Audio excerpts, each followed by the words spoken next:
السلام علیکم ورحمۃ اللہ وبرکاتہ۔ خواب میں پاؤں دیکھنا یا پاؤں کی ایڑیاں دیکھنا، اس کی مکمل تعبیر جاننے کے لیے اس ویڈیو کو اینڈ تک ضرور دیکھیں، اور اگر اس سے پہلے آپ نے میرے چینل بشی ٹی وی کو سبسکرائب نہیں کیا تو میرے چینل کو سبسکرائب کریں اور بیل آئیکن کو ضرور پریس کریں تاکہ میری ہر آنے والی نئی ویڈیو آپ سب سے پہلے دیکھ سکیں۔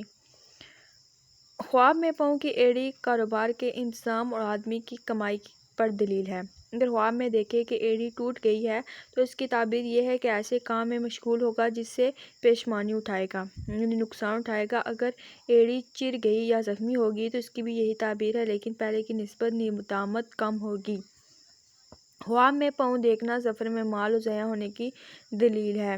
اگر پاؤں کٹا ہوا دیکھا تو اس کی تعبیر یہ ہے کہ مال بے وجہ ضائع ہوگا، مال و حال خستہ ہوگا۔ اگر پاؤں میں نیا جوتا دیکھا ہے تو نیک اور خوش اخلاق بیوی پائے گا، یہ خواب ازواجی سکون کی علامت ہے۔ پاؤں ٹوٹا ہوا دیکھنا جان جانے کا خدشہ ہے، سخت آزمائش ہے، صدقہ دیجیے۔ خواب میں غیر انسانی پاؤں دیکھنا اس بات کی نشاندہی ہے کہ مال حرام پائے گا اور کاروبار اور گھر میں بے اطمینانی رہے گی۔ اگر ایک پاؤں کٹا ہوا دیکھے تو اس بات کی دلیل ہے کہ اس کا نصف مال ضائع ہوگا۔ اگر دونوں پاؤں کٹے ہوئے دیکھے تو اس کی تعبیر یہ ہے کہ سب مال جائے گا یا خود مرے گا۔